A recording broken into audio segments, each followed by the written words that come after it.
बुद्धिमान मंत्री। एक बार की बात है, एक रियासत के मंत्री ने राजा को अपनी बेटी के विवाह समारोह में निमंत्रित किया।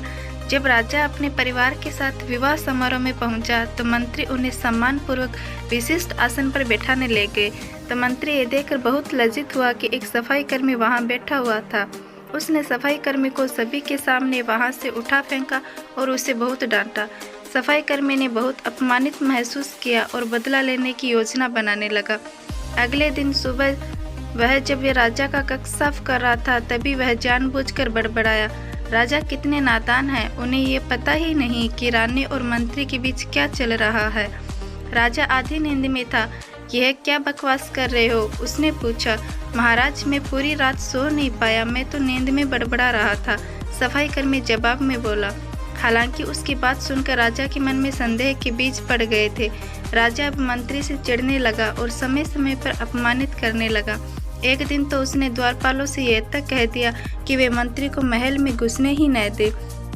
मंत्री राजा के व्यवहार से बहुत चकित था, लेकिन कुछ विचार करने के बाद उसे समझ में आ गया कि सफाई कर्मी ही इसके लिए जिम्मेदार हो सकता है। मैंने उसका अपमान किया था और उसी का उसने बदला लिया है। अब मुझे उसे दोबारा प्रसन्न करना होगा, तभी वह राजा की निगाह में मेरा सम्मान दोबारा दिला सकता है।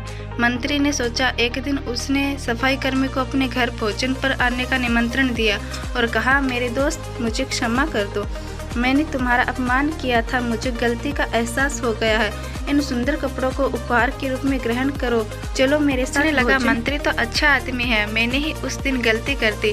अब वह सफाई कर्मी प्रसन्न था और प्रयास करने लगा कि मंत्री के बारे में राजा की धारणा बदल जाए।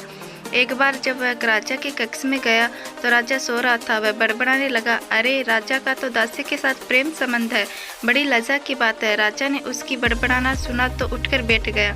राजा ने सफाई कर्मी को बहुत डांटा।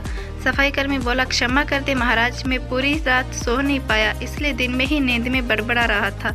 राजा को अपनी गलती समझ में आ गई। इस तरह की अफवाह के चक्कर में आकर उसने अपने बहुत अच्छे सलाहकार की अनदेखी कर दी थी।